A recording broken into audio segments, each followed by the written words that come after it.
Hey everyone, welcome back to the channel. Today we're going to keep working through the 2016 AP Calc BC FRQ section, and this time we're going to be doing FRQ number 2.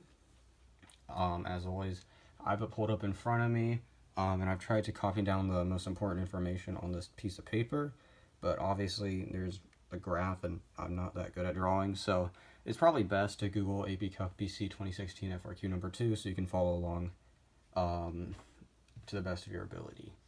Alright, let's get started. So, as you can see, this is a parametric question. And basically it tells us, I'll just read out the information it gives us. I tried to write down most of it, but at time t, the position of a particle moving in the xy plane is given by the parametric functions x of t, y of t, where dx dt equals t squared plus sine 3t squared. The graph of y consisting of 3 line segments is shown in the figure. At t equals 0, the particle is at position 5, 1. And in part A, we need to find the position of the particle at t equals 3. Now, right off the bat, this graph right here, that's a graph of y of t. So it's really easy to find the y value of y of t of the position. It's just going to be, we just look at the graph. So at t equals 3, I'm going to say that's about negative 0.5, negative 1/2. So the y of t of position, so y of 3 is equal to negative 1/2. So that's the first part. Now we need to find x, which is more complicated. Now, we're given a few things. We're given the starting position, and then so we're basically given x of 0, and we need to find x of 3. So I'm going to use an equation I like to do, which is that the new position, that was a really bad in. The new position is equal to the old plus the change. More specifically, the displacement.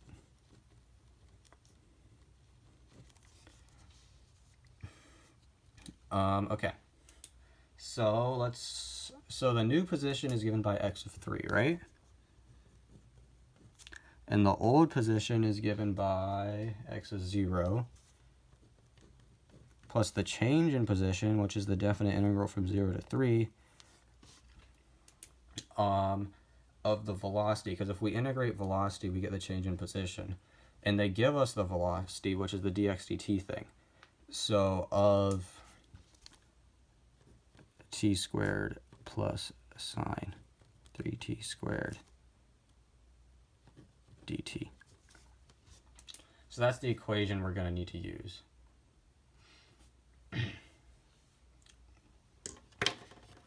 So now I believe we would use the calculator for this. So x of 0 we already determined, or we'll handle the integral first. So we do math 9, 0 to 3 of t squared plus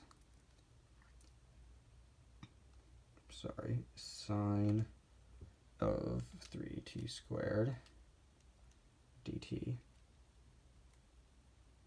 And you get 9.377. Now, real quick, x of 0, what did it tell us? It was 5, because it's given by this part right here.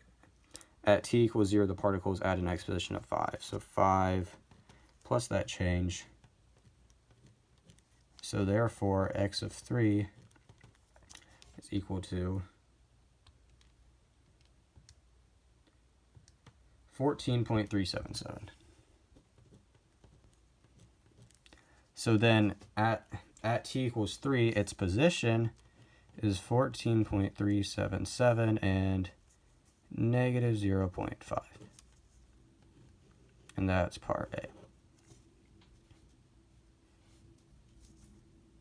Okay, hopefully that made sense. Now we're going to move on to part B. And hopefully be more efficient with the space, because now when it's asking for the slope of the line tangent to the path of the particle, it's asking, what is it asking for? It's asking for the derivative of this parametric equation at t equals 3. And how do you find the derivative of a parametric equation? It's, so dy dx is equal to dy dt divided by dx dt. I cannot write today.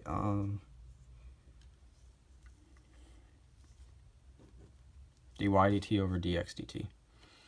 So we are essentially, and we need it at t equals 3. Right? So we're given dx dt. So I'm just going to rewrite this real quick just to make it simpler.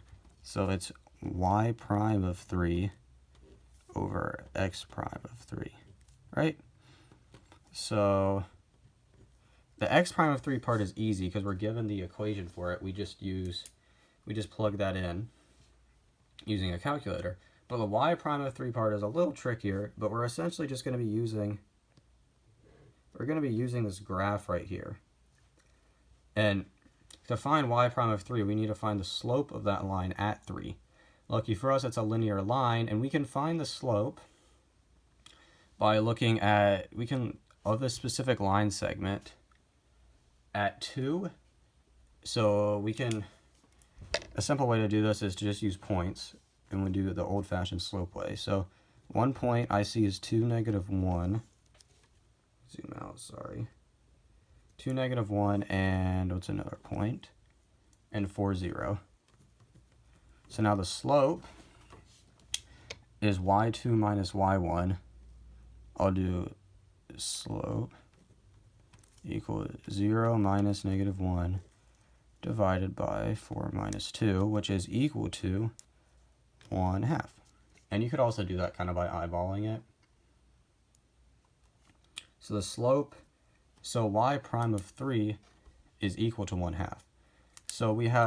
So now plugging these values back in, 0.5 divided by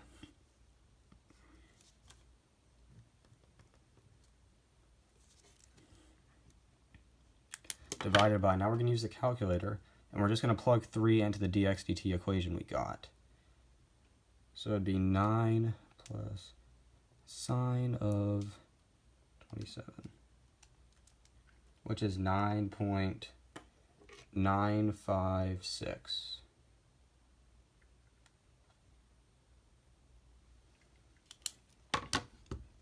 For the sake of rounding, for the sake of space, I'm just going to write 9.956. But I am keeping the whole number stored in the calculator so that it's rounded correctly. So then you just divide these two.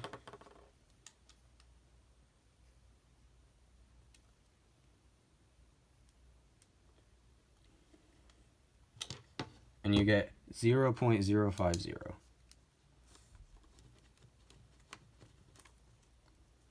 Yep, so we're just going to keep that. All right, moving on to part C.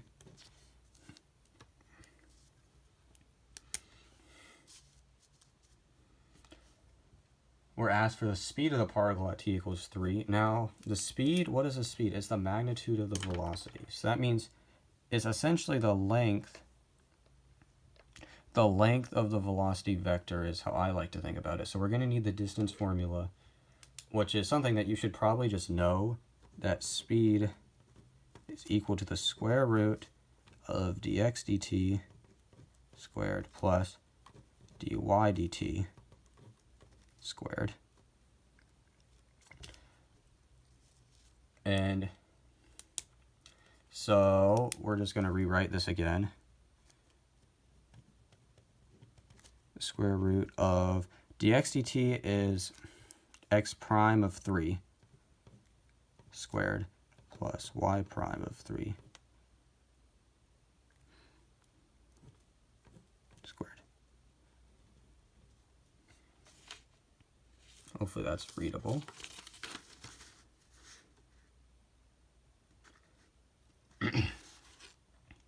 Okay, and now we just literally plug in the numbers we already had. So speed is equal to the square root of, what did we say x prime of 3 was? It's 9. 956 squared plus y prime of 3 is 0.5. And then once again, for the sake of space, I'm not writing out the whole decimal for 9.956, but I have it stored in my calculator, and you should do that when you're taking the exam. Make sure you're storing your numbers in your calculator. So now I just plug this into the calculator.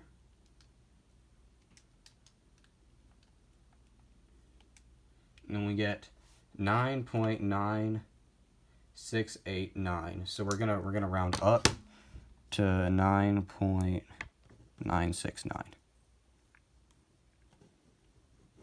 And we're not given units, so we don't need to write any units.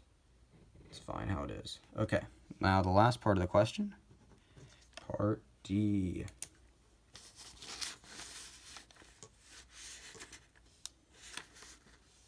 Okay. Find the total distance traveled by the particle from t equals 0 to t equals 2. Now, this is very similar to what we just had. But we're basically, now we need to take the definite integral from 0 to 2 of the square root of x prime of t squared plus y prime of t squared. That's going to be dt because it's an integral.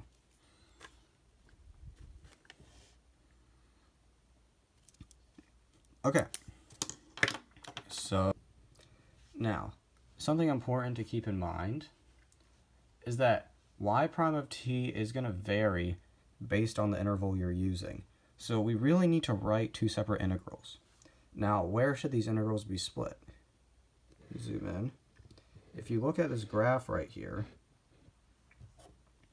you can see we have two lines from 0 to 2, right? We have one line with a slope here and one line with a slope here. So therefore we should, and where does that change? At 1. That's supposed to be at 1, by the way. I just drew it really poorly. So we need to split this integral at 1. So we're going to write this as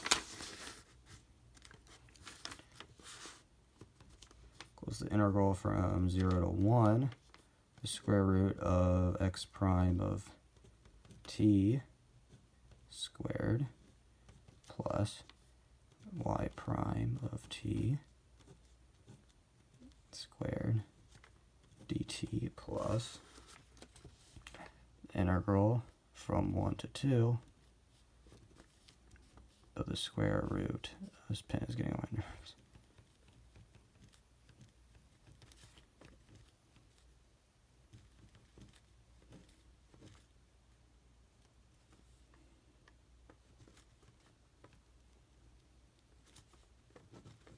dt. Okay? Now, how does this help us? And why did we even need to do this? Because we're getting y prime of t from this graph. And so since y prime of t is two different values at different points, we need to take that into account and create two different integrals. So let's consider the first part of this graph right here. What is the slope right here? Well, we can just rise over run this. And if we look, it goes over 1 and down 2. So the slope is going to be -2 from 0 to 1 because it's just a line. It's a straight line. Straight line. And then from 1 to 2, it's just going to be 0 because it's just a horizontal. Okay? So now we can plug that in. We can plug that in for our y prime of t's. So we have the integral from 0 to 1, square root of x prime of t squared plus, well, from 0 to 1 we said it was -2, right? Plus -2 squared dt plus the integral from 0 to 2, the square root of x prime of t squared plus, I think, just 0 dt. We'll put a squared on that for good measure. Okay? Now,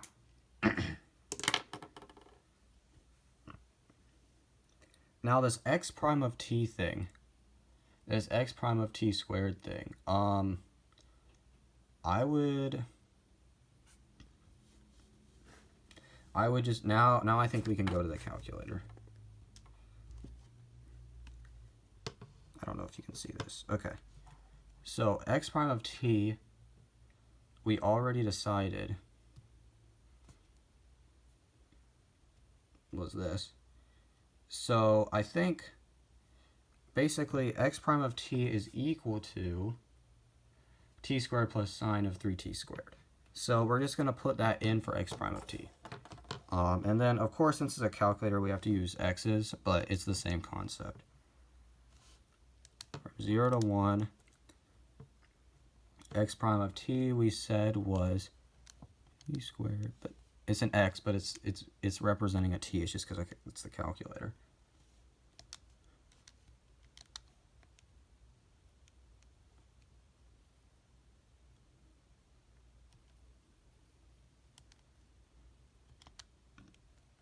So we're squaring that, and then we have to add 4.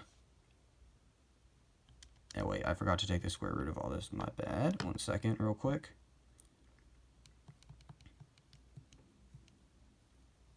Let's see if we can insert something.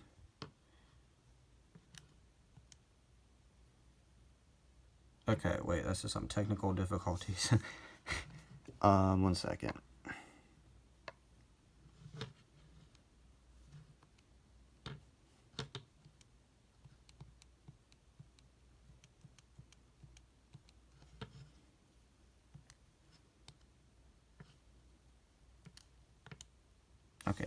Okay, we're just gonna have to retype this, I think.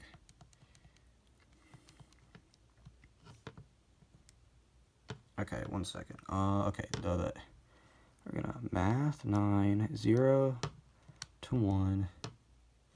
My bad, I forgot all this nonsense. Okay.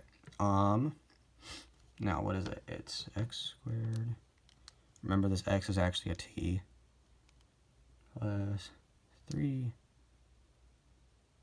x squared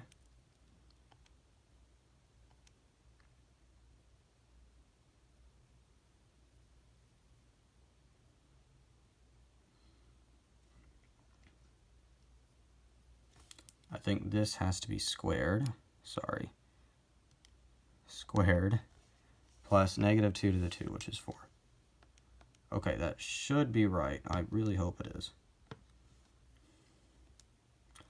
So we get 2.238.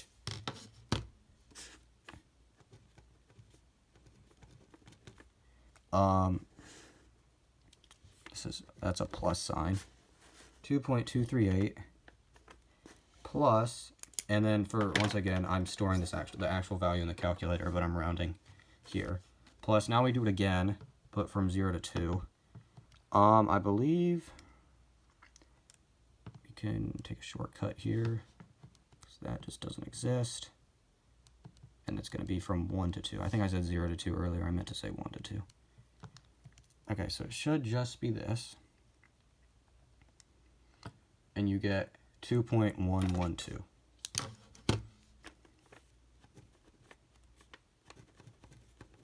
Okay, and now we add them together for the final answer.